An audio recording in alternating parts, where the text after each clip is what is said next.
Hello दोस्तों, मैं विकास ICCL for maths classes पे आप सबका स्वागत करता हूं। आज की जो हमारी क्लास है वो रेशियो एंड प्रोपोर्शन की है, वन शॉट वीडियो। इस वीडियो में हम बेसिक से लेकर एडवांस तक सारे क्वेश्चन पढ़ेंगे, सारा बेसिक पढ़ेंगे, पीवाईक्यू पढ़ेंगे, एमसीक्यू पढ़ेंगे। जितना भी चैप्टर के अंदर है वो सारा का सारा इस वन शॉट वीडियो में आप कंप्लीट करेंगे। उम्मीद करता हूँ कि आप सब ठीक होंगे, अच्छे से आप पढ़ रहे होंगे, छुट्टियां मना रहे होंगे। तो आइए आज की क्लास को शुरू करते हैं और सीखते हैं रेशियो एंड प्रोपोर्शन के आसान आसान तरीके। तो सबसे पहले जैसे कि आपको सामने दिखाई दे रहा है, चैप्टर है रेशियो एंड प्रोपोर्शन। ठीक है, तो सबसे पहले क्या क्या चीज कवर करेंगे इसके अंदर वो हमने सारा लिख रखा है। हम इसमें इंट्रोडक्शन पढ़ेंगे। ठीक है, हम इसमें इंट्रोडक्शन पढ़ेंगे, रेशियो पढ़ेंगे क्या होता है, प्रोपोर्शन पढ़ेंगे। बाकी हमारे जो सिलेबस में है वो मेजर पार्ट प्रोपोर्शन का है, रेशियो का इतना ज्यादा कुछ है नहीं। फिर भी अपन डेफिनेशन पढ़ लेंगे, थोड़ा सा बेसिक पढ़ लेंगे, क्योंकि जो टॉपिक है वो रेशियो एंड प्रोपोर्शन है। रेशियो से शुरू होता है, इसके बाद में प्रोपोर्शन आता है, तो रेशियो पढ़ना जरूरी है।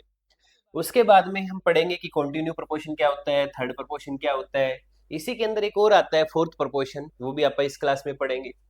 Mean proportion, property of proportion, जो जो प्रॉपर्टी यूज होगी प्रोपोर्शन की, वो सब इंपॉर्टेंट क्वेश्चन 2027 के लिए। जो 2027 में कौन से क्वेश्चन क्वेश्चन आ सकते हैं वो सारे आप इस वीडियो में कवर करेंगे।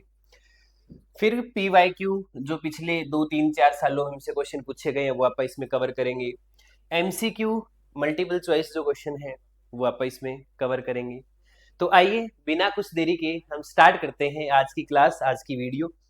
तो सबसे पहले है इंट्रोडक्शन। अब सबसे पहला सवाल ये है कि रेशियो होता क्या है। रेशियो होता है दो या दो से ज्यादा नंबर के बीच का कंपैरिजन। मान लीजिए आपका वजन आपका वजन 50 किलो है और आपका जो दोस्त है उसका वजन 80 किलो है। ठीक है, आपका वेट कितना है, 50 केजी है, आपके दोस्त का वेट कितना है, 80 केजी है। तो इस 50 को हम 5 × 10 लिख सकते हैं, इस 80 को हम 8 × 10 लिख सकते हैं। तो जो भी कॉमन फैक्टर है उसको अगर आप कट कर दे तो जो नॉन कॉमन फैक्टर बचेंगे उसको हम क्या नाम देते हैं, उसको हम रेशियो नाम देते हैं। रेशियो होता है दो या दो से ज्यादा नंबर के बीच का कंपैरिजन, लेकिन उनकी यूनिट सेम होनी चाहिए। अगर आपका वेट किलो के अंदर है तो आपके दोस्त का भी किलो के अंदर होना चाहिए। मान लीजिए कि आपके पास 15 पेन है और आपके दोस्त के पास 25 पेन है, तो 15 और 25 में जो भी कॉमन फैक्टर है उसको कट कर दीजिए। ये 5 से 3 पे कटेगा और ये 5 से कितने पे कटेगा बेटा, 5 5 जा 25। यानी आपके पास 15 पेन है, आपके दोस्त के पास 25 पेन है। ठीक है, तो दोनों की जो यूनिट है वो सेम है, यानी एक के पास 15 पेन है और दूसरे के पास 25 पेन है। ठीक है, इस तरीके से रेशियो नहीं बना सकते आप कि जैसे मान लीजिए आपके पास 50 रुपए है और आपके पास 50 रुपए है और आपके दोस्त के पास 200 पैसे हैं। इन नंबर में रेशियो नहीं बनेगा, क्योंकि इनकी यूनिट जो है वो अलग अलग है। एक रुपीज में है और एक इसके अंदर है, पैसे के अंदर है। ठीक है, तो सबसे पहले रेशियो की डेफिनेशन, कॉन्सेप्ट क्या कहता है। A ratio is mathematical relationship between two और more quantity that show how much one value is continue with the another. कहते हैं कि रेशियो जो है वो दो या दो से ज्यादा नंबर के बीच का कंपैरिजन है। ठीक है, मैथमेटिकल वैल्यू है। जैसे मान लीजिए एक एग्जांपल हमारे पास है 3:4, यानी ये जो दो डॉट है, ये दो डॉट है, ये किसको रिप्रेजेंट करेगी, यहाँ पे रेशियो को रिप्रेजेंट करेगी। A/B, या फिर कह लीजिए A/B, ये दोनों बातें सेम है। ये दोनों बातें किसे बताती है, रेशियो को बताती है। यानी दो या दो से ज्यादा नंबर के बीच का जो कंपैरिजन होता है, दो या दो से ज्यादा कितने भी नंबर हो सकते हैं, 3 नंबर भी हो सकते हैं। आपकी उम्र मान लीजिए 12 साल है, आपके एक दोस्त की उम्र मान लीजिए 15 साल है। एक दोस्त आपका और भी है जो 2 3 क्लासों में लगातार फेल होता आ रहा है, उसकी उम्र 18 साल है मान लीजिए। तो आप तीन लोगों की एज अगर पता है हमें तो आप इसका रेशियो बना सकते हैं। इसमें क्या हाईएस्ट कॉमन फैक्टर है, तो आप कहेंगे जी 3। ये 3 से 4 पे कटेगा, ये 3 से 5 पे कटेगा, और ये 3 से कितने पे कटेगा बेटा, 6 पे। यानी हाईएस्ट कॉमन फैक्टर अगर आप कट कर देंगे तो जो नॉन कॉमन फैक्टर बचेंगे उसको हम क्या बोलेंगे, रेशियो बोलेंगे। ठीक है, क्लियर होगा।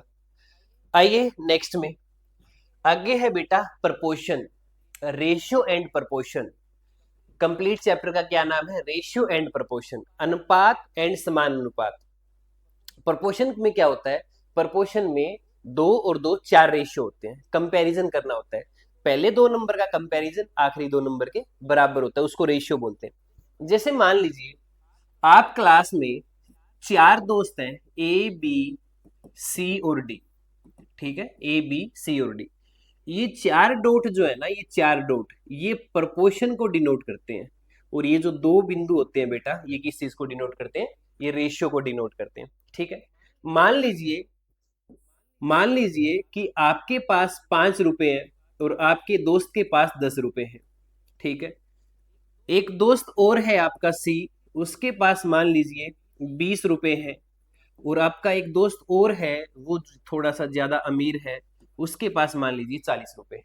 ठीक है, तो ए और बी का रेशियो क्या बनेगा, ए और बी का रेशियो क्या बनेगा, तो आप कहेंगे जी 1:2 बनेगा। बताइए सी और डी का रेशियो कितना बनेगा, तो आप कहेंगे जी 1:2 बनेगा।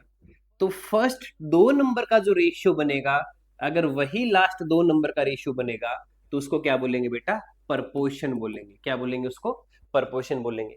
पहले दो नंबर का रेशियो आखिरी दो नंबर के बराबर होता है। तो इसमें टाइप पढ़ते हैं कि कौन सी टाइप है प्रपोर्शन में, थर्ड प्रपोर्शन क्या होता है, फोर्थ प्रपोर्शन क्या होता है।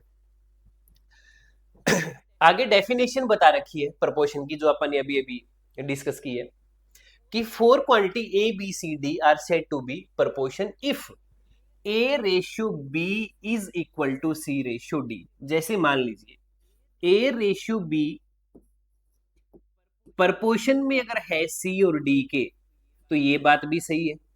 प्रपोर्शन का मतलब होता है इक्वल। आप ये भी कह सकते हो कि ए बी का जो रेशियो बनेगा वो इक्वल होगा किसके, सी और डी के। ए और बी का जो रेशियो बनेगा वो किसके बराबर होगा, सी और डी के। तो अगर इस फॉर्म में अगर कोई नंबर है तो आप उसको क्या बोल देंगे, प्रपोर्शन बोल देंगे। ठीक है, फिर क्या कहता है, this is usually express A is to B, जिसका आप पहले जिक्र कर चुके हैं। ए रेशियो बी को ए इज टू बी लिख सकते हैं, सी रेशियो डी को सी इज टू डी लिख सकते हैं। ठीक है, ये दोनों ही बातें ठीक है।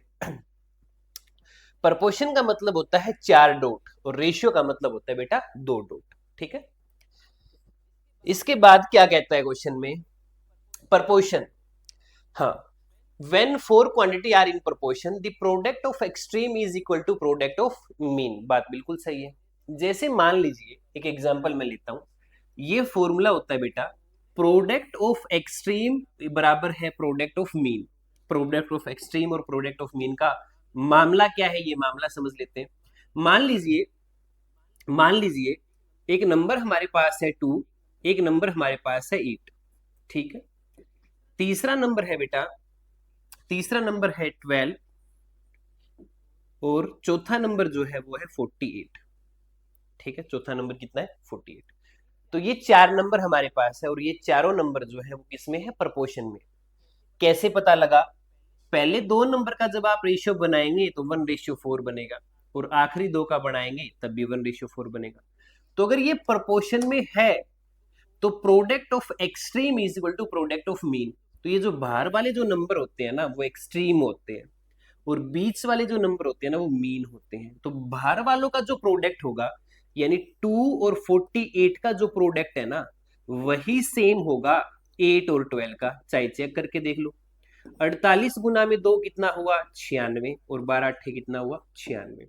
तो यही चीज हमें यहां से बताई गई है कि जो प्रोडक्ट है बाहर वाले दोनों नंबर का, वो बराबर है किसके, बीच वाले दोनों नंबर के। ये क्या होता है, प्रपोर्शन। ठीक है, ये प्रपोर्शन होता है। ये चीज यहां बता रखी है, product of first and last बराबर है सेकंड और थर्ड के। ठीक है, ये चीज मैंने यहां पे आपको सोल्व करके दिखा दी। उसके बाद क्या मामला है बेटा, उसके बाद मामला है फोर्थ प्रपोर्शन का। अब फोर्थ प्रोपोर्शन कैसे निकाला जाएगा? फोर्थ प्रोपोर्शन कैसे निकाला जाएगा?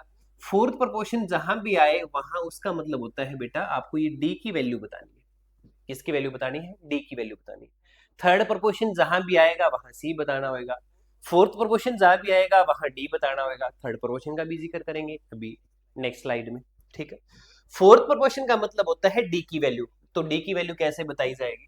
प्रोपोर्शन का मतलब है कि पहले दो का जो अनुपात है वो बराबर है आखिरी दो के, या फिर यूं कह लीजिए कि प्रोडक्ट ऑफ एक्सट्रीम बराबर है प्रोडक्ट ऑफ मीन, या यूं कह लीजिए कि हमें अगर फोर्थ प्रोपोर्शन अगर निकालना भी है तो बीच वालों की मल्टीप्लाई करके और किससे डिवाइड कर दिया जाएगा? ए से डिवाइड कर दिया जाएगा। तो ये फॉर्मूला आपको काम करेगा बेटा किसमें? जब आपको फोर्थ प्रोपोर्शन निकालना होगा, ठीक है। आइए एक एग्जांपल सीख लेते हैं। क्या कहता है example? The number of the numbers 3, 6, 12 and D, तो हमें चौथा नंबर गायब कर दिया, डी दे दिया। Are in proportion, find the fourth proportion. हमें फोर्थ प्रोपोर्शन बताना पड़ेगा, तो बिल्कुल बता देंगे। क्या कर देंगे? बिल्कुल बता देंगे। आइए समझते हैं। अगर चार नंबर प्रोपोर्शन में है तो एक नंबर तो बेटा हमें 3 दे रखा है, एक 6 दे रखा है, एक 12 दे रखा है और एक क्या दे रखा है? डी दे रखा है। ये चारों नंबर प्रोपोर्शन में है और हमें कौन सा नंबर चाहिए? हमें फोर्थ प्रोपोर्शन चाहिए। तो फोर्थ प्रोपोर्शन कैसे बताएं? तो आप कह देंगे जी ये जो फर्स्ट नंबर है बेटा वो ए कहलाएगा, दूसरा नंबर है वो बी कहलाएगा, तीसरा नंबर है वो सी होगा और चौथा नंबर तो आपको पता ही है क्या है? डी, यानी फोर्थ प्रोपोर्शन। तो बी और सी का प्रोडक्ट कर दें और ए से डिवाइड कर दें। बी और सी का प्रोडक्ट कर दें। बी कितना है? 6, सी कितना है? 12। अगर बी और सी का प्रोडक्ट कर दिया जाए और ए से डिवाइड कर दिया जाए तो ए कितना है? 3 है। तो ये अगर ये कट करना चाहें तो कितने से कटेगा? 4 से। 6 चौके 24। तो फोर्थ प्रोपोर्शन कितना आया? तो आप कहेंगे जी 24 आया। कितना आया? 24, ठीक है। आगे चलते हैं। उम्मीद करता हूं कि आपको ये समझ में आ रहा होगा, तो वीडियो को लाइक करिए और जितने भी आपके दोस्त हैं जो भी आपकी क्लास में पढ़ते हैं उनके पास शेयर करिए। चैनल को और हमको दोनों को अपना प्यार दीजिए, लाइक करवाइए, सब्सक्राइब करवाइए। ऐसी वीडियो आपके लिए आती रहेंगी। जितने भी चैप्टर हैं क्लास 10th में, क्लास 9th में, क्लास 8th में, क्लास 7th में, हर वीक दो दो वीडियो आपको पूरे पूरे चैप्टर की वन शॉट के थ्रू मिलती रहेगी, ठीक है। आइए नेक्स्ट में आते हैं। क्या कहता है जी नेक्स्ट? नेक्स्ट है कंटिन्यू प्रोपोर्शन। अब नाम से ही पता लग रहा है कंटिन्यू क्या होता है? लगातार, एक के बाद एक के बाद एक के बाद एक के बाद। जैसे आप एक लाइन में खड़े होते हैं सुबह प्रेयर के लिए, एक के पीछे एक खड़ा होता है, फिर एक के पीछे एक खड़ा होता है, फिर एक के पीछे। कंटिन्यू का मतलब क्या होता है? लगातार, ठीक है। जैसे मान लीजिए अगर मैं आपसे कहूं कि आपके पास 3 नंबर है ए, बी और सी, कॉन्टिन्यू प्रोपोर्शन कैसे बताएंगे? तो कॉन्टिन्यू प्रोपोर्शन बताने में कोई दिक्कत थोड़ी है। ए और बी का जो रेशियो होगा वही रेशियो किसका होगा? बी और सी का होगा। कॉन्टिन्यू का मतलब क्या होता है? लगातार। ए बी का जो रेशियो होगा वही किसका होगा? बी और सी का होगा, ठीक है। अब कॉन्टिन्यू प्रोपोर्शन में if A B C are in continue proportion, अगर ए बी सी 3 नंबर है और वो प्रोपोर्शन में है और हमसे पूछ लिया कॉन्टिन्यू प्रोपोर्शन या बी की वैल्यू, इसको आप थर्ड प्रोपोर्शन भी बोल सकते हो, इसको आप मीन प्रोपोर्शन भी बोल सकते हो। वो नेक्स्ट स्लाइड में अपन डिस्कस करेंगे, अपन ने लिख रखा है। तो कॉन्टिन्यू प्रोपोर्शन क्या होगा? जैसे अभी हमने लिखा कि ए और बी का जो रेशियो होगा वो बराबर होगा किसके? सी और डी के होगा। सी और डी के नहीं होगा, ठीक है। ए और बी का जो रेशियो होगा बेटा वो इक्वल होगा किसके? बी और सी के होगा, क्योंकि यहाँ आप फोर्थ प्रोपोर्शन नहीं पढ़ रहे, आप यहाँ कॉन्टिन्यू प्रोपोर्शन पढ़ रहे हैं, ठीक है। तो मल्टीप्लाई अगर कर दिया जाए तो बी स्क्वायर बराबर है किसके? ए सी के। बी स्क्वायर किसके बराबर है? ए सी के। तो बस थोड़ा सा मिस्टेक, यहाँ बी आएगा और यहाँ सी आ जाएगा, तो ये बनेगा बी स्क्वायर अगर बराबर है ए सी के, तो जब हमें b की वैल्यू निकालनी होगी तो a और c का मल्टीप्लाई करके उसका हम क्या कर देंगे? उसका हम स्क्वायर रूट कर देंगे। a और c की मल्टीप्लाई करके उसका क्या कर देंगे बेटा? स्क्वायर रूट कर देंगे। नेगेटिव कभी नहीं आएगा, क्योंकि जब आप रेशियो बनाओगे तो रेशियो कभी नेगेटिव में नहीं आता, ठीक है। दूसरा, उसके बाद में है टाइप ऑफ कॉन्टिन्यू प्रोपोर्शन। अब कौन सी टाइप है कॉन्टिन्यू प्रोपोर्शन की? जैसे हमने पिछली स्लाइड में जिक्र किया, एक थर्ड प्रपोर्शन होता है, एक मीन प्रपोर्शन होता है। थर्ड प्रपोर्शन क्या है? जैसे मान लीजिए कि आप क्लास में दो लोग बैठे हैं, दो एक बेंच पे दो लोग बैठे हैं, और कोई तीसरा बंदा आए और वो आपका ही जैसा हो, आपकी ही संगति का हो, तो वो क्या है? प्रपोर्शन। ठीक है, आपके जैसा ही, आपकी क्या बोलेंगे कि ए और बी का जो रेशियो है वही सेम किसका होगा? बी और सी का रेशियो होगा, यानी कॉन्टिन्यू प्रपोर्शन कह लीजिए, चाहे इसको थर्ड प्रपोर्शन कह लीजिए, चाहे इसको मीन प्रपोर्शन कह लीजिए। अच्छा, मीन प्रपोर्शन में क्या मामला है? मीन प्रपोर्शन में मामला ये है कि आप एक बेंच पे दो लोग बैठे हुए हैं और आपके बीच में एक तीसरा बंदा आके बैठ जाता है, उसको क्या बोलेंगे? मीन प्रपोर्शन बोलेंगे। ठीक है, क्या कहता है? थर्ड प्रपोर्शन जहां भी आएगा, थर्ड प्रपोर्शन का मतलब आपको सी की वैल्यू निकालनी होगी, और जहां मीन प्रपोर्शन आएगा वहां आपको क्या करना होगा? ए, बी और सी, ये तीन नंबर है, तो इसके बीच वाला जो नंबर होगा वो आपको बताना होगा। ठीक है, तो थर्ड प्रपोर्शन का क्या फॉर्मूला होता है? थर्ड प्रपोर्शन का फॉर्मूला होता है बेटा, वैसे तो थर्ड प्रपोर्शन की अगर बात करें तो इसमें तीन ही नंबर होंगे, ए, बी और सी, जिसमें दो हमें गिवन होंगे, तीसरा हमें बताना होगा। अगर प्रपोर्शन में बात है तो फर्स्ट दो का जो रेशियो बनेगा वही सेम बनेगा आखिरी दो का। Product of mean equals to product of extreme, यानी बी स्क्वायर बराबर में ए सी, तो यही हमने लिख रखा है, बी स्क्वायर बराबर में ए सी। ठीक है, मीन प्रपोर्शन क्या होगा? मीन प्रपोर्शन क्या होता है कि दो नंबर जो हमें गिवन होते हैं उनकी मल्टीप्लाई अगर कर दी जाए और उनका स्क्वायर रूट कर दिया जाए तो वो क्या होता है? Mean proportion. ठीक है, लगभग लगभग थर्ड प्रपोर्शन में तीसरी वैल्यू निकालनी होती है, और मीन प्रपोर्शन में वैल्यू तो तीन होती है, ए, बी और सी। मीन प्रपोर्शन का मतलब ये है कि दो नंबर के बीच वाला नंबर, और थर्ड प्रपोर्शन में दो नंबर है उससे नेक्स्ट तीसरा नंबर, ये दोनों में थोड़ा सा डिफरेंस है। हाँ जी, आइए नेक्स्ट एग्जांपल में। जो हमने अभी पढ़ा mean proportion, third proportion, fourth proportion, continue proportion, उन पे कुछ एग्जाम्पल कर लेते हैं ताकि जितना भी हमने पढ़ा ये मामला थोड़ा सा क्लियर हो जाए और आपको अच्छे से बातें समझ में आ जाए। क्या कहता है? एग्जाम्पल है the number 3, 6, 12 are in continue proportion. ठीक है, 3, 6 और 12 किस में है? कॉन्टिन्यू प्रपोर्शन में है, तो यानी 3, 6 और 12। अगर आप पहले दो नंबर का रेशियो बनाएंगे तो 1:2 बनेगा।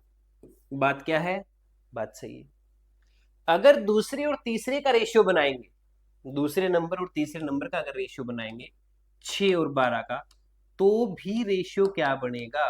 1:2। तो ये क्या है? कॉन्टिन्यू प्रपोर्शन है, लगातार। ठीक है, इसके बाद क्या कहता है? इसके बाद कहता है कि the number 3, 12 and C are in third proportion, find the value of C. Third proportion कैसे बताया जाता है? थर्ड प्रपोर्शन कैसे बताया जाता है? बी स्क्वायर इक्वल्स टू में ए सी, ये चीज है थर्ड प्रपोर्शन निकालने के लिए। थर्ड प्रपोर्शन का मतलब सी की वैल्यू अगर आपको चाहिए तो बी स्क्वायर को डिवाइड कर दीजिए ए से। तो हमारे पास कौन सी वैल्यू है? तो आप कहेंगे हमारे पास 3 है, हमारे पास 12 है, और हमारे को क्या चाहिए? सी चाहिए। तो पहला जो नंबर होगा वो ए के लिए होगा, दूसरा नंबर होगा वो बी के लिए होगा, और तीसरा नंबर आपको पता ही है क्या दे रखा है? सी। ये हमें निकालना है। तो बी स्क्वायर यानी बी का स्क्वायर का मतलब होता है बेटा 12 का स्क्वायर, यानी 12 × 12 डिवाइड बाय ए, ए का मतलब 3 दे रखा है। 3 4 जा 12 होगा, और 4 की मल्टीप्लाई अगर 12 के साथ करोगे तो 12 चौके 48, यानी थर्ड प्रपोर्शन कितना होगा? 48 होगा, 48 होगा। ठीक है, अगला सवाल। नेक्स्ट क्वेश्चन क्या कहता है? नेक्स्ट क्वेश्चन कहता है कि फाइंड द मीन प्रपोर्शन। अभी अभी आपको बताया, अगर आप क्लास में दो लोग एक बेंच पे बैठे हैं और तीसरा बंदा आके कहता है कि मैं आपके बीच में बैठूंगा, आपका कोई पक्का दोस्त है जो कि आपको क्या कहेगा कि दोनों का ही दोस्त है, वो कह रहा है कि मैं तो आपके बीच में ही आके बैठूंगा, वो क्या है? Mean proportion. तो मीन प्रपोर्शन कैसे निकाला जाता है? जो भी दो दोस्त बैठे हैं ऑलरेडी उनकी मल्टीप्लाई करके उनका स्क्वायर रूट कर दीजिए, तो यहां से हमें क्या पता लग जाएगा? मीन प्रपोर्शन पता लग जाएगा। तो कौन से हैं वो दो दोस्त? एक 9 है, एक 16 है। 9 की और 16 की अगर मैं मल्टीप्लाई करूं और स्क्वायर रूट कर दूं, 16 निम में 144, 16 निम में कितना होता है बेटा 144, 16 नाइन जा 16 निम में 144, 144 किसका होता है 12 का, यानी 9 और 16 के बीच का एक नंबर है वो कितना है 12, वो कितना है बेटा 12। मीन प्रपोर्शन में जो दो वैल्यू हमें गिवन होंगी, छोटे वाले से बड़ा आंसर आएगा और बड़े वाले से छोटा आंसर आएगा, ये मीन प्रपोर्शन होता है। ठीक है, इसके बाद का क्या क्वेश्चन है, एक टेबल बता रखी है हमें जिसमें कुछ वैल्यू है ए और बी की, ए इज प्रपोर्शन टू बी, ए और बी क्या है एक दूसरे के प्रपोर्शन में है, तो हमें दो वैल्यू नहीं दे रखी, एक तो हमें पी नहीं दे रखा, एक हमें क्यू नहीं दे रखा। तो एक बात को समझिए, अगर हमारे पास ए और बी प्रपोर्शन में है, ए और बी प्रपोर्शन में है, तो 4/p का जो रेशियो है वो 8/10 की तो इक्वल ही होगा। प्रपोर्शन का मतलब ये सारे बराबर में है, इक्वल में, यानी पहले में जो ए और बी का रेशियो वही दूसरे में और वही किसमें है तीसरे में। ठीक है, तो एक बात समझिए, 4 का अगर डबल 8 है, या फिर यूं कह लीजिए कि 8 का आधा अगर 4 है, तो फिर 10 का आधा कितना होगा 5, यानी पी की वैल्यू कितनी आएगी 5। सही है। दूसरा, 10 का डबल अगर 20 दे रखा है, तो फिर 8 का डबल ऊपर क्या आना चाहिए 16, तो ऊपर वाले में कितना आ जाएगा 16। अब आप प्रपोर्शन बना के देख लीजिए, सबका मामला आपको बराबर बराबर बराबर मिलेगा। ठीक है, अगर P अगर A की जगह अगर 4 है और P की जगह अगर 5 है, तो A और B में फर्स्ट कॉलम का जो रेशियो है वो कितना है 4/5, 4/5 है। दूसरे में क्या रेशियो बनेगा 8 और 10 का 4/5 बनेगा। तीसरे में क्या रेशियो बनेगा 16 और 20 का 4/5 बनेगा। ठीक है, क्या है ये प्रपोर्शन में है कि पहले दो का आखिरी दो का, ठीक है, रेशियो बराबर होगा। क्या होगा प्रपोर्शन में रेशियो बराबर होगा। नेक्स्ट में आइए, क्वेश्चन कहता है कि 6/x प्रपोर्शन यानी equal 33/15 find the value of x। क्या कहते हैं, एक 6 है, एक नंबर x है, प्रपोर्शन में है, वो किसके साथ प्रपोर्शन में है 3/15 के साथ में प्रपोर्शन में है। तो जो प्रोडक्ट है बीच वालों का वो बराबर है भार वालों के। तो अगर प्रोडक्ट भार वालों का अगर बराबर है, तो 3 की मल्टीप्लाई अगर कर दो x के साथ में, उसको बराबर लिख दूंगा प्रोडक्ट ऑफ एक्सट्रीम के 6/15। बीच वालों नंबर का जो प्रोडक्ट होगा, बीच वाले नंबर का जो प्रोडक्ट होगा वो बाहर वाले नंबर के प्रोडक्ट के बराबर होगा, यही तो हमें प्रोपोर्शन कहते हैं। ये 3 यहां मल्टीप्लाई में, तो इसको यहां चुपके से डिवाइड में ले जाओ। क्या ले जाओ, चुपके से डिवाइड में ले जाओ। तो 6/15 डिवाइड बाय कितना 3, इसको जब आप 2 से कट करोगे तो x की वैल्यू आप कितना लिख दोगे 30, और आपने क्या कर दिया आंसर निकाल दिया।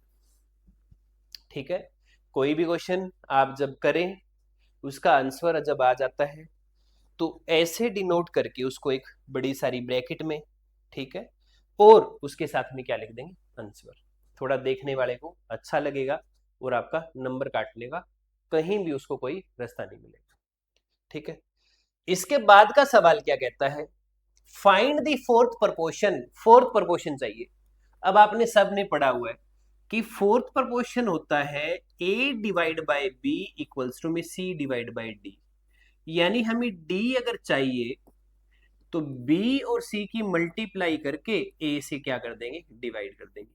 ये हमें फोर्थ प्रपोर्शन कहता है। क्या कहता है फोर्थ प्रपोर्शन, कि भाई बीच वाले नंबर जो है ना उनकी मल्टीप्लाई कर दो और a से डिवाइड कर दो, तो ठीक है कर देंगे। a हमें पता है, b हमें पता है, c हमें पता है, फोर्थ प्रपोर्शन का मतलब d हमें निकालना है। b कितना है 5, c कितना है 27 और a कितना है 3, और यहां से हमें क्या मिल जाएगा d। 3 से अगर कट करें तो 9 3 27, d की वैल्यू आएगी 9 5 45 45। इस क्वेश्चन का क्या होगा बेटा, फोर्थ प्रोपोर्शन होगा, ये इस क्वेश्चन का आंसर होगा। उम्मीद करता हूं कि आप सब लोगों को समझ में आ रहा होगा। तो धीरे धीरे आगे की ओर बढ़ते हैं। नेक्स्ट क्वेश्चन क्या कहता है, find the mean proportion between x minus y and y cube minus x square y. ऐसे क्वेश्चन आपके एग्जाम में आ सकते हैं, चांस है। थोड़ा सा अगर क्वेश्चन वेरिएबल की फॉर्म में अगर उसको देना हुआ थोड़ा सा टफ करके, तो इस टाइप का क्वेश्चन आपके एग्जाम में आ सकता है। ठीक है, आइए समझते हैं। मीन प्रोपोर्शन बताना है। एक नंबर हमारे पास x माइनस वाई है और दूसरा एक्स क्यूब माइनस में एक्स स्क्वायर वाई है। तो मीन प्रोपोर्शन कहता है कि जो दो नंबर आपके पास है ना जी, दो नंबर जो आपके पास है उनकी चुपके से मल्टीप्लाई करके, मल्टीप्लाई क्या करनी है, चुपके से करनी है, मल्टीप्लाई करके उनका स्क्वायर रूट कर दो। ठीक है जी। अब बताइए यहां से हम क्या कॉमन ले सकते हैं।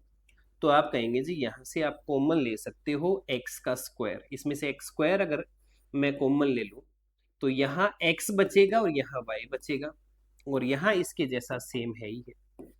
अंडर रूट में एक्स स्क्वायर है तो अंडर रूट से बाहर आने के लिए ई स्क्वायर से अपना एक्स कैंसिल कर ले, पावर जो है वो अंडर रूट कैंसिल हो जाएगा तो एक्स बाहर आ जाएगा। एक्स माइनस वाई यानी एक्स माइनस वाई भी दो बार है, तो एक तरीके से इसकी पावर अपन दो लिख सकते हैं। दो बार है ना, तो पावर दो लिख दी, तो इससे भी इसका अंडर रूट कैंसिल हो जाएगा। तो बाहर क्या आएगा, एक्स माइनस में वाई। तो इसका मीन प्रोपोर्शन होगा बेटा x into x minus y, और इस क्वेश्चन का यही क्या है, सही जवाब। क्या है ये, सही जवाब। ठीक है, नेक्स्ट में चलें।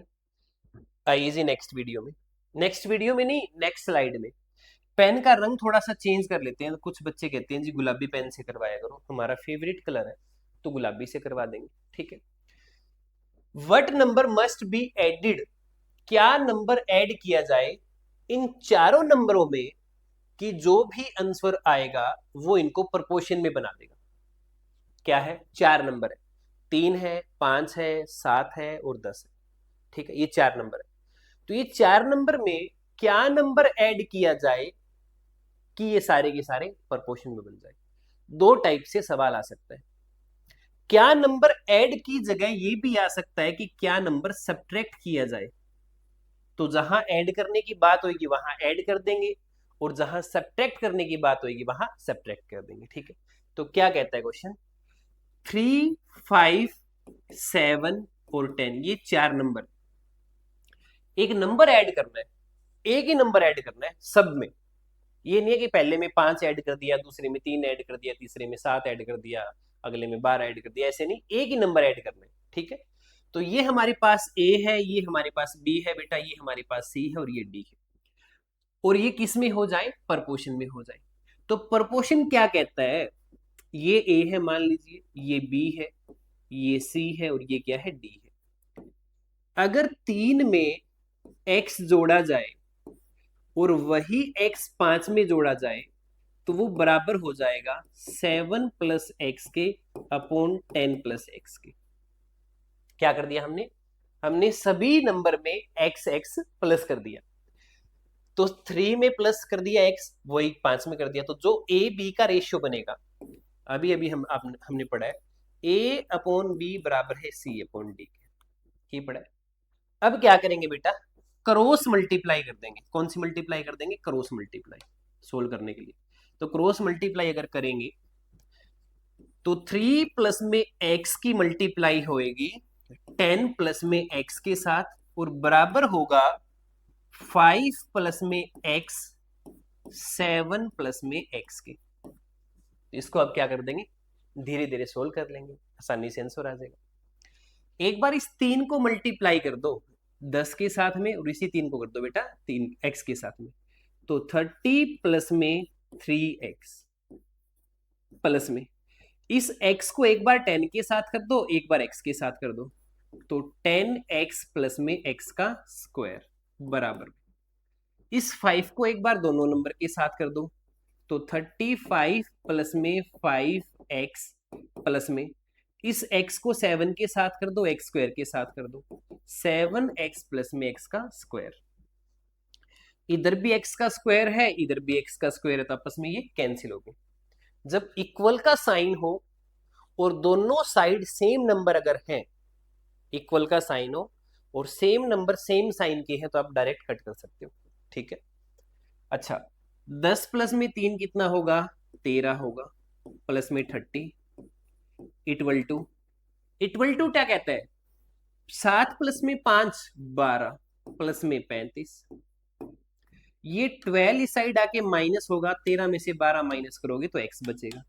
ये 30 बेटा उस साइड जाके माइनस करोगे तो 35 में से अगर 30 ऐड माइनस करोगे तो कितना आएगा? 5। आपसे यही पूछा था कि क्या नंबर ऐड किया जाए कि ये प्रपोर्शन बना दे, तो वो नंबर है 5। कितना नंबर है? 5। ठीक है, तो ऑप्शन सी आ जाएगा। क्या आ जाएगा? ऑप्शन सी आ जाएगा। ये तो बात है जब आपको डिटेल से करना हो, जब आपका ये क्वेश्चन 2 या 3 मार्क्स में आए तो आपको ऐसे करना है। अब ये क्वेश्चन एमसीक्यू में पूछ रखा है, तो इतना ज्यादा डिटेल से करना मुश्किल है।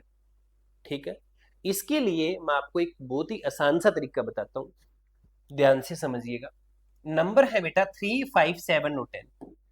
3, 5, 7 और 10, ये वो 4 नंबर है। ठीक है, ऑप्शन है 4, 6, 5 और 3। 3, 4, 5, 6, ये ऑप्शन क्या है? ये ऑप्शन है। पहला ऑप्शन है 3 का, फिर है बेटा 4 का, फिर है मान लो 5 का, और फिर है 6 का।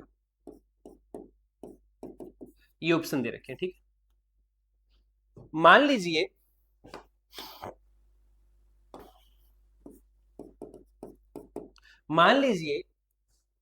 ये हमारे एमसीक्यू में आ गया क्वेश्चन और 1 नंबर में, तो आपने ये क्वेश्चन ऑप्शन उठा उठा के बता देना है। जैसे पहला ऑप्शन कितना है? 3। आप एक बार 3 ऐड कर दो सब में, तो अगर आप 3 ऐड करेंगे तो ये कितना बनेगा? 6।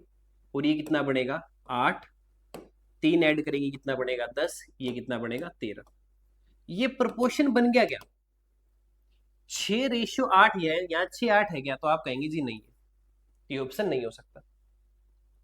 अगला दोबारा समझ लो। अगला ऑप्शन है 4, तो ये 4 इन सब में ऐड कर दो, तो 4 जैसे ही ऐड करोगे 3 में तो कितना होगा? 7। यही 4 जब 5 में जोड़ोगे तो कितना होगा? 9। यही 4 जब 7 में जोड़ोगे तो कितना होगा? 11। यही 4 जब 10 में जोड़ोगे तो कितना होगा? 14। क्या सेम रेशियो बनाएगा पहले 2 का और आखिरी 2 का? तो आप कहेंगे जी नहीं, कि भी नहीं आएगा। ठीक है, तीसरा ऑप्शन कितना है? 5। एक बार 5 ऐड करके देखो, 5 और 3 8, और 5 और 5 10, तो यानी इसको हम लिख सकते हैं 4:5। यहां अगर कट हो गया नंबर तो पूरा पूरा चांस है कि यही ऑप्शन होगा। 5 ऐड करोगे तो ये कितना बनेगा? 12। और 5 ऐड करोगे तो कितना बनेगा? 15। तो 3 से काटोगे तो क्या हुआ? 4। और 3 से काटोगे कितना हुआ? 5। क्या पहले 2 का रेशियो आखिरी 2 के बराबर है? हाँ जी, बराबर। तो इस क्वेश्चन का आंसर कितना होगा? 5। इस क्वेश्चन का आंसर कितना आएगा? 5। ठीक है, नेक्स्ट क्वेश्चन।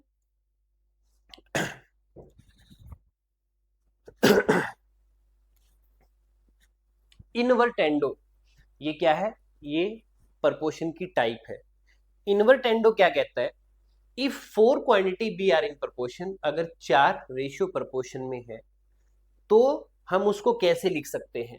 जैसे मान लीजिए A:B बराबर है C और D के, तो जब भी हमारे को इंट्रो इन्वर्टेंडो में लिखना होगा तो हम क्या करेंगे? इसका उल्टा करके लिख देंगे। A:B को B:A लिख देंगे, इक्वल टू C:D को D:C लिख देंगे। ठीक है, बस इतना सही मतलब है और इसका कोई ज्यादा खास मतलब नहीं। ठीक है, इससे नेक्स्ट क्या है?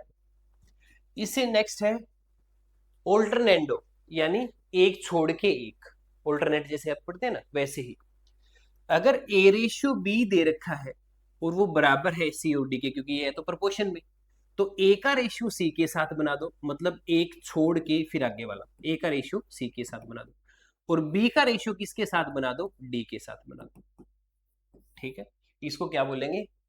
ऑल्टरनेंडो, यानी एक छोड़ के एक के साथ। ठीक है, नेक्स्ट क्वेश्चन क्या है? ये प्रॉपर्टी बहुत ज्यादा यूज होती है, कोपोडेंडो एंड डिविडेंडो। कोपोडेंडो क्या कहता है, अगर हमारे पास चार क्वांटिटी है प्रपोर्शन में, जैसे ए और बी का रेशियो सी और डी के साथ दे रखा है, ठीक है, प्रपोर्शन में, तो फर्स्ट टुगेदर विद सेकंड, यानी जब भी हमारे पास ऐसी कोई सिचुएशन है और हमें रूल अप्लाई करना है कोपोडेंडो का, तो नीचे वाला जो नंबर होगा ना वो पहले वाले में जोड़ दो बस, A plus B upon B बराबर है C plus D upon D. ये क्या है, कोपोडेंडो, ठीक है। इसके बाद इसका दूसरा जो भाई है उसका नाम है डिविडेंडो। अब उसमें क्या करना है, जैसे पहले में हम प्लस कर रहे थे, इसमें क्या करना है, माइनस करना है, बस इतना सा फर्क है, बाकी मामला सेम, ठीक है। इसमें क्या करना होता है, डिविडेंडो में क्या करना होता है, माइनस करना होता है। ए डिवाइड बाई बी बराबर है सी डिवाइड बाई डी। तो इसको जब हम लिखेंगे तो ए माइनस बी और बटे वाले एज इट इज आएंगे, बराबर है सी माइनस डी और बटे वाले एज इट इज आएंगे। तो ये क्या है, ये है डिविडेंडो, ठीक है। कोपोडेंडो में प्लस करना होता है नीचे वाला नंबर जो है ऊपर वाले में, और इसमें क्या करना होता है, माइनस करना होता है, एक दूसरे के ये क्या है, भाई बहन। इसके बाद जो है इसका यूज लगभग लगभग क्वेश्चन में हो जाता है, और हमारे पास इसका एग्जाम्पल भी है, componendo and dividendo. कोपोडेंडो and dividendo दोनों एक साथ कैसे लगेंगे, तो जो भी क्वांटिटी हमें दे रखी होती है, जैसे a डिवाइड बाई बी दे रखा है is equal to c divide by d दे रखा है, तो एक बार तो ऊपर इनका प्लस करके लिख दो, अपॉन एक बार इनका माइनस करके लिख दो, इक्वल्स टू एक बार प्लस करके लिख दो ऊपर और एक बार माइनस करके लिख दो। तो ये दोनों ही क्वांटिटी जो है, दोनों ही यूनिट जो है वो यूज होती है कोपोडेंडो एंड डिविडेंडो। बहुत सारे क्वेश्चन में इनका यूज होता है, बहुत सारी क्लासों में भी यूज होता है, लगभग लगभग इनका यूज हो ही जाता है, ठीक है।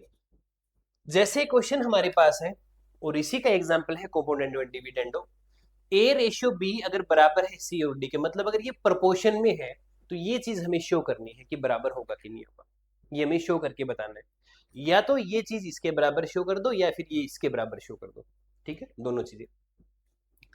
तो हमें क्या गिवन है, हमें चार नंबर गिवन है जो कि एक दूसरे के प्रपोर्शन में है, a divide by b is equal to में सी डिवाइड बाय सी, ठीक है।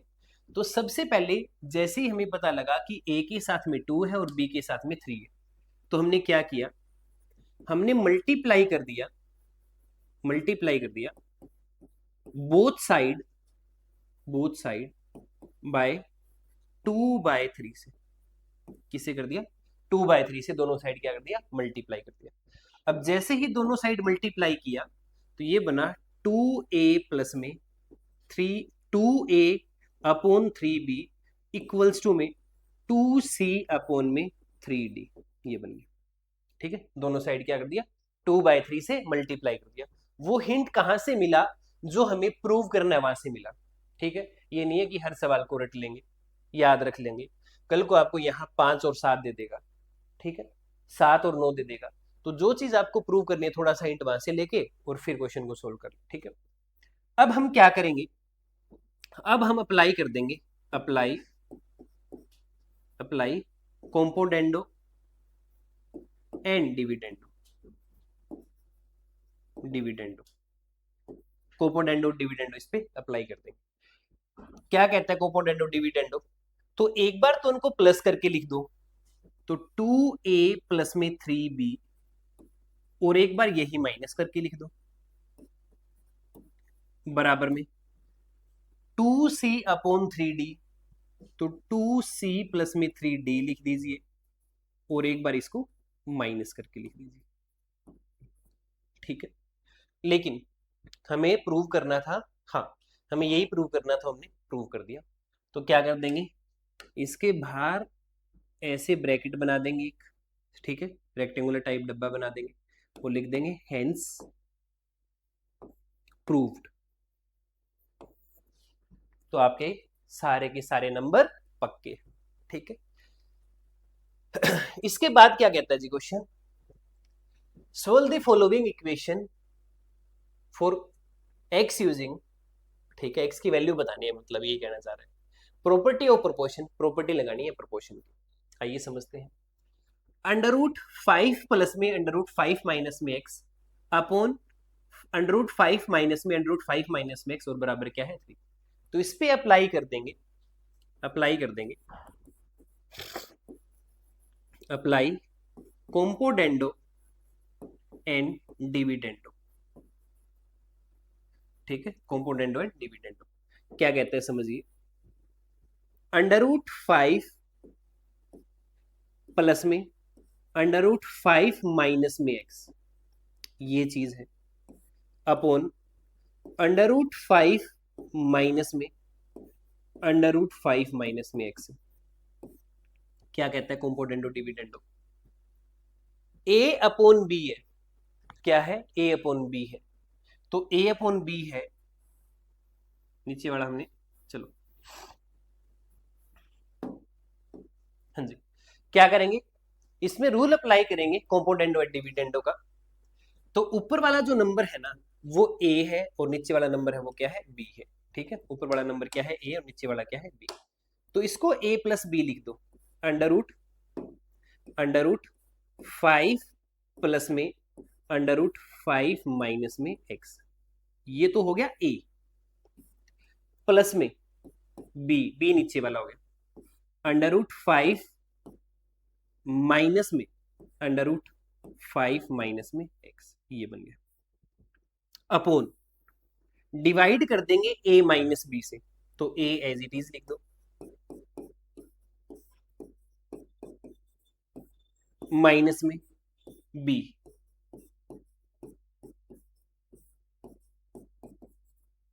बराबर में इस 3 के नीचे कुछ नहीं है, मतलब क्या है 1, इधर भी तो लगेगा, बोथ साइड क्या करना है, both side apply component of dividend. तो इसको लिख देंगे 3 + 1 अपॉन 3 - 1। ठीक है, इसके बाद का क्या मामला है समझिए, ये प्लस का √5 माइनस एक्स है और ये माइनस का, ये कैंसिल हो जाएगा, ये माइनस जैसे ही आप अंदर लेके जाएंगे ये माइनस का हो जाएगा, ये प्लस का हो जाएगा, तो प्लस √5 से माइनस √5 कैंसिल हो जाएगा, ऊपर क्या बचेगा √5 प्लस √5, तो आप लिख देंगे 2√5 ऊपर बचेगा, अपॉन √5 माइनस में x प्लस में √5 माइनस में x, तो इसको लिख देंगे 2√5 माइनस में x। ठीक है, बराबर में 3 + 1 4 और बटे में कितना है 2, इस वाले 2 से ये 2 काट दो, इस वाले 2 से ये 2 पे काट दो, तो √5 इक्वल्स टू में ट्वाइस ऑफ √5 माइनस में x। ठीक है, लेकिन हमें क्या बताना है, हमें x की वैल्यू बतानी है, तो बोथ साइड क्या करेंगे स्क्वायरिंग, तो लिखना पड़ेगा आपको स्क्वायरिंग बोथ साइड, दोनों साइड क्या करना पड़ेगा स्क्वायर करना पड़ेगा। जैसे ही दोनों साइड स्क्वायर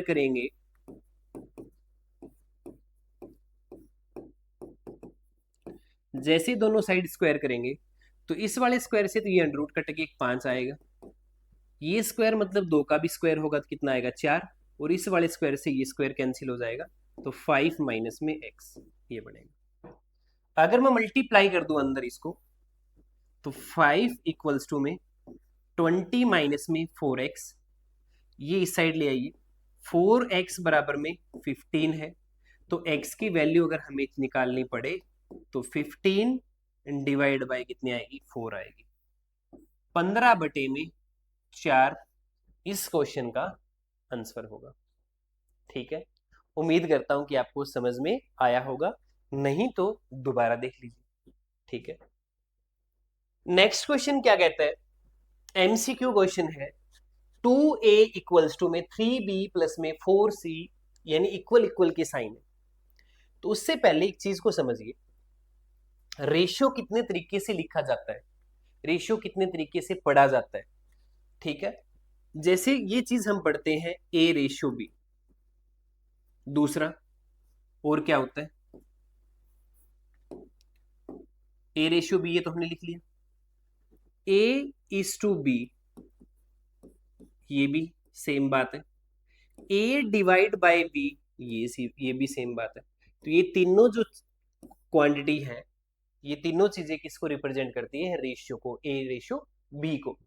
मान लीजिए अगर हमें कोई ये कह दे कि 2a इक्वल्स टू में 3b है, ऐसा कोई सिचुएशन है, और बताइए ए और बी का रेशियो क्या होगा, तो आप कैसे बताएंगे? बीच में साइन किस चीज का है? इक्वल का। तो दो ही अगर वेरिएबल है, दो ही क्वांटिटी अगर है, तो हम बता देंगे कि जब इक्वल का साइन होता है ना, तो ए के सामने अगर 3 है तो ए का रेशियो 3 होगा, और बी के सामने 2 है तो बी का रेशियो कितना होगा? 2 होगा। लेकिन ये तब बता पाएंगे जब दो ही क्वांटिटी हो, ए और बी। मान लीजिए कल को तीसरी क्वांटिटी अगर आ जाती है बराबर में हमें 4c और दे देगा, तो फिर हम तो इस तरीके से नहीं बता पाएंगे। ठीक है, तो फिर हमारे पास और क्या ऑप्शन है? तो जब इक्वल का साइन हो तो आमने सामने वाला रेशियो बनता है। और हम इसको दूसरे ढंग से कैसे लिख सकते हैं? ये जो b मल्टीप्लाई मैंने इसको डिवाइड में ले आइए, तो इसको लिख दीजिए a divide by b equals to में 3 के नीचे ले आइए 2 को, 3 डिवाइड बाय 2, यानी वेरिएबल के नीचे वेरिएबल लिख दिया और न्यूमेरिकल वैल्यू के नीचे न्यूमेरिकल वैल्यू, यानी रेशियो के नीचे रेशियो लिख दिया। ठीक है, क्रॉस मल्टीप्लाई, मल्टीप्लाई में था डिवाइड में आ गया, और इधर मल्टीप्लाई में था तो ये डिवाइड में आ गया। ठीक है, और कैसे लिख सकते हैं? कोई कहेगा कि वेरिएबल को नीचे लेके आए, इससे अच्छा 3 को नीचे ले आए, बिल्कुल सही बात है।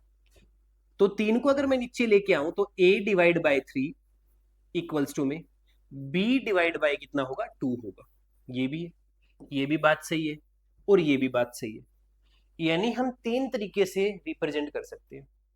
तो हमें सीखना क्या है कि जब इक्वल का साइन हो और जिस वेरिएबल के नीचे जो नंबर होगा वो उसी का रेशियो होगा।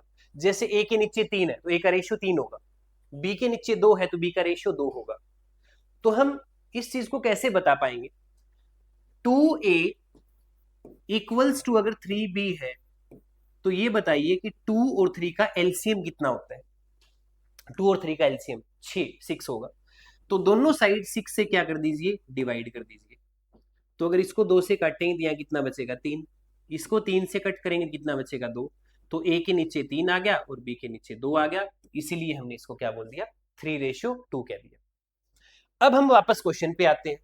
तो क्वेश्चन है 2a equals to 3b equals to 4c। अब हमें abc के रेशियो के फॉर्म में बताना है।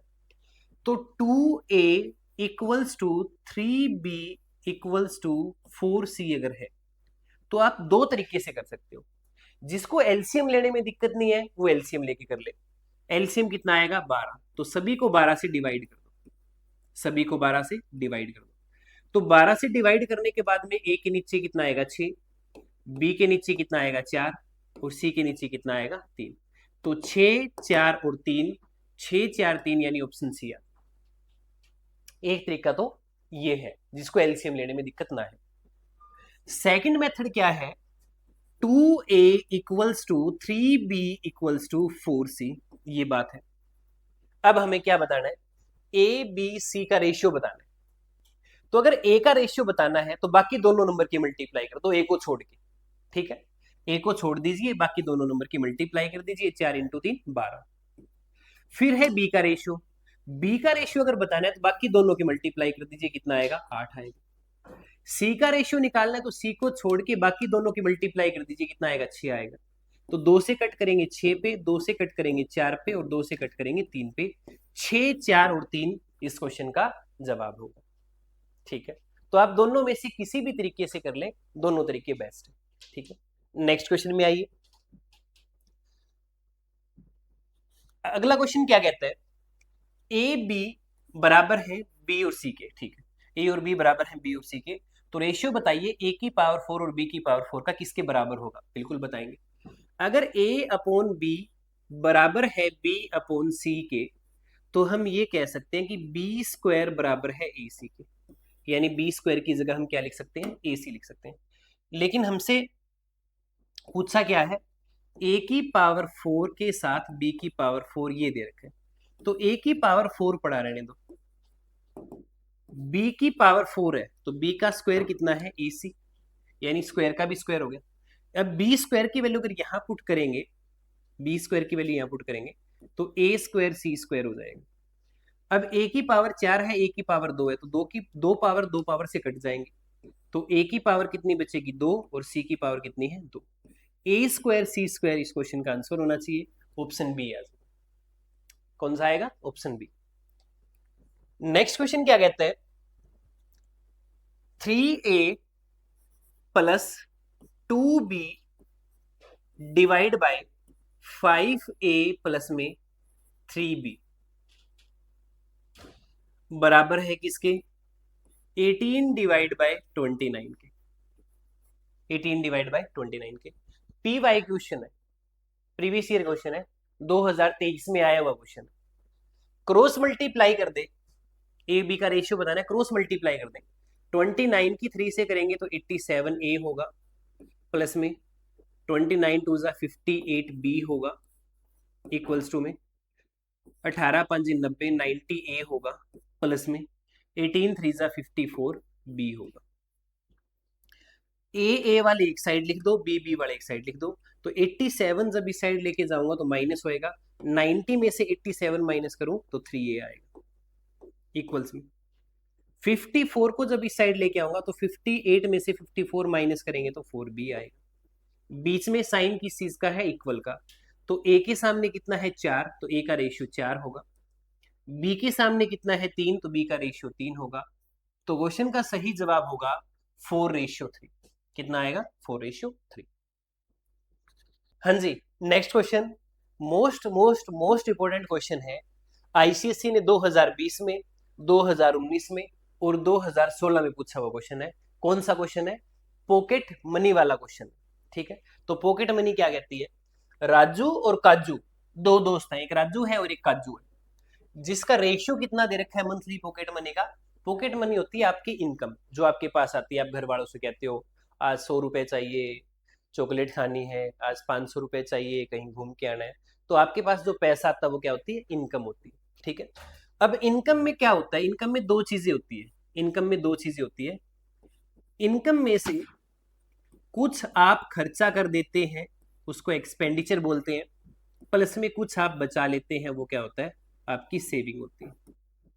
तो इनकम, एक्सपेंडिचर और सेविंग तीन चीजें होती है। एक्सपेंडिचर में इनकम एक्सपेंडिचर में अगर सेविंग जोड़ देंगे तो वो इनकम बना देगा। ठीक है, कल को आपको सेविंग अगर चाहिए तो आपकी जो इनकम है उसमें से एक्सपेंडिचर माइनस कर दिए, सेविंग आ जाएगी। कोई कहता है जी हमें एक्सपेंडिचर निकालना हो तो इनकम में से सेविंग कम कर दो तो क्या आ जाएगा? एक्सपेंडिचर आ जाएगा। ठीक है, एक दूसरे के घुमाते रहो, जितने वेरिएबल है उतने फॉर्मूले बनेंगे। कहते हैं कि राजू और काजू दो दोस्त हैं जिनकी सैलरी, इनकम, पॉकेट मनी 5:7 में। तो राजू और काजू की अगर पॉकेट मनी 5:7 में है तो यहां राजू लिख देता हूं और यहां काजू लिख देता हूं। तो राजू और काजू की जो इनकम है वो 5:7 में है, तो एक को 5x मान लिया, एक को 7x मान लिया। ये इनकी इनकम हो गई। क्या हो गई? इनकम हो गई। Their expenditure are in ratio 3:5। If each save 80 per month, 80 बचा लेते हैं, तो पॉकेट मनी बताइए क्या है? इनके एक्सपेंडिचर का रेशियो भी हमें दे रखा है 3:5। एक को 3y मान लीजिए, एक को 5y मान लीजिए। ये क्या है? एक्सपेंडिचर। और 80 रुपए राजू ने सेव किए और 80 रुपए काजू ने सेव किए, ये इनकी क्या है? सेविंग। हमें क्या पूछा है क्वेश्चन में? Find their monthly pocket money, उनकी इनकम बताइए क्या है। बिल्कुल बताएंगे। अगर राजू की इनकम में से राजू का एक्सपेंडिचर माइनस कर दूं तो राजू की सेविंग आएगी। ये फर्स्ट इक्वेशन बन गई। अगर काजू की इनकम में से काजू का एक्सपेंडिचर कम कर दूं तो काजू की सेविंग आएगी। कितनी आएगी? 80 आ जाएगी। हमें क्या चाहिए? हमें चाहिए पॉकेट मनी, यानी हमें x की वैल्यू चाहिए ताकि हम यहां पुट कर दें तो राजू की इनकम आ जाए, यहां पुट कर दें तो काजू की इनकम आ जाए। अब इक्वेशन किस तरीके से सोल्व करेंगे? यहां 3y है और यहां 5y है, तो ऊपर वाले को 5 से मल्टीप्लाई कर दें तो 25x माइनस में 15y इक्वल्स टू में 400, 8 5 40। 3 से मल्टीप्लाई कर दें तो 7 21 माइनस में 15y इक्वल्स टू में 8 24। ठीक है, और वाई वाई के साइन सेम है तो अपोजिट करना पड़ेगा। यहां माइनस कर दो, यहां प्लस कर दो, यहां माइनस कर दो। अब इसमें प्लस करें तो ये चीज कैंसिल, 25x में से 21x माइनस करोगे कितना आएगा, 4x आएगा। 400 में से 240 कम करोगे तो कितना आएगा, 160 आएगा।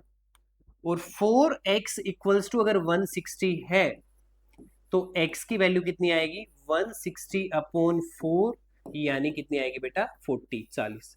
x की वैल्यू 40 आ गई, और यही हमें चाहिए था। अब राजू की जो इनकम है वो कितनी है, 5x। तो राजू की जो इनकम है 5x है, तो x की जगह 40 अगर पुट करोगे तो राजू की इनकम है 8 पंजे 40, 500 के 20, 200। काजू की जो इनकम है वो है 7x। 7x की जगह कितना लिख देंगे, 40, क्योंकि x की वैल्यू 40 आई है, तो 280। राजू की मंथली इनकम 200 है और काजू की मंथली इनकम जो है वो 280 है। इसको इनकम कह दीजिए या उनकी पॉकेट मनी कह दीजिए, बात सेम। ठीक है, next question, x upon y बराबर है 3 अपॉन 7 के, यानी x अपॉन वाई का मतलब होता है बेटा x रेशियो वाई।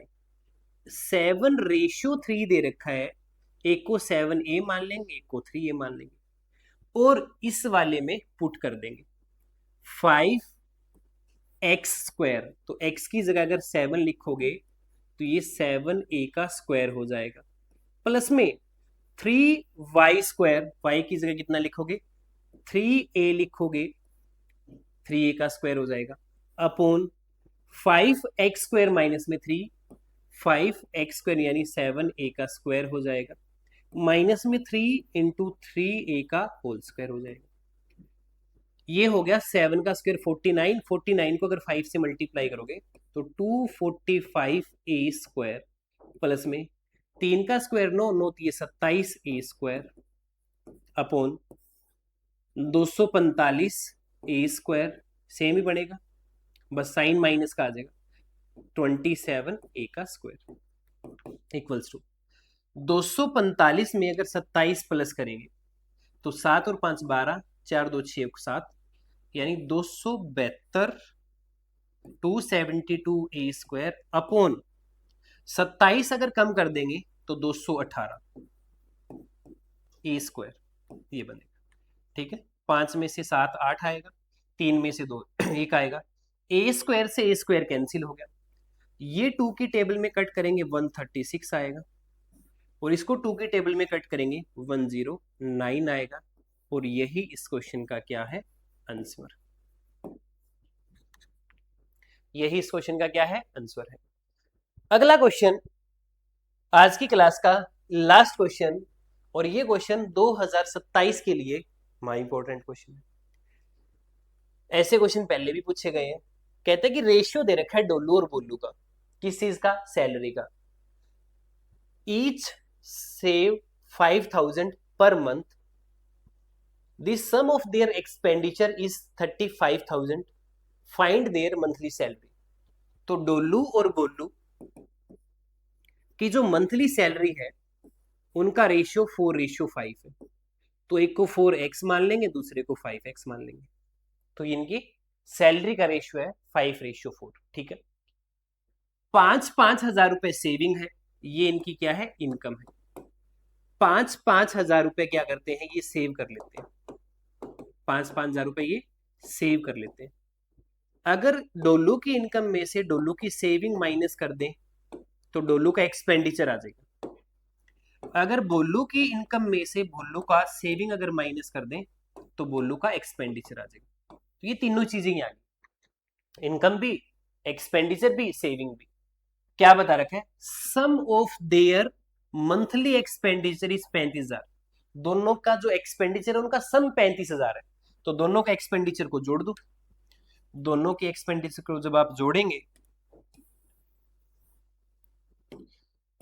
दोनों के एक्सपेंडिचर को जब जोड़ेंगे तो 4 प्लस में 5 9, -5 -5 10,000 इक्वल्स टू 35,000।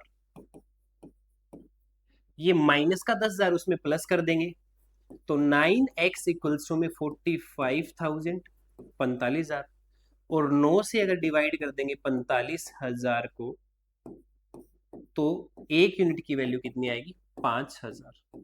एक्स की वैल्यू 5,000 आ गई। हमसे पूछा है कि मंथली सैलरी बताइए, तो मंथली सैलरी बिल्कुल बताएंगे। तो मंथली सैलरी डोलू की कितनी है? 4x है। बोलू की कितनी है? 5x है। अगर 4x है तो 4 को अगर 5,000 से मल्टीप्लाई कर देंगे तो एक बंदे की सैलरी है जी 20,000 रुपए। ये कौन है? ढोलू। कौन है? ढोलू। दूसरा कौन है? भोलू। भोलू की सैलरी है 5x। 5 × x, और x आप कहेंगे जी x तो 5,000 है, तो बोलू की सैलरी कितनी है? 25,000। तो बेटा एक का 20,000 है और दूसरे का 25,000 यानी 25,000। ठीक है, ये डोलू और बोलू की सैलरी है। अगली क्लास में फिर मिलेंगे। आज की क्लास में इतना ही। उम्मीद करता हूँ कि आपको ये वीडियो और ये टॉपिक दोनों अच्छे लगे होंगे। तो आज के लिए धन्यवाद। अगली क्लास में फिर मुलाकात होगी। धन्यवाद।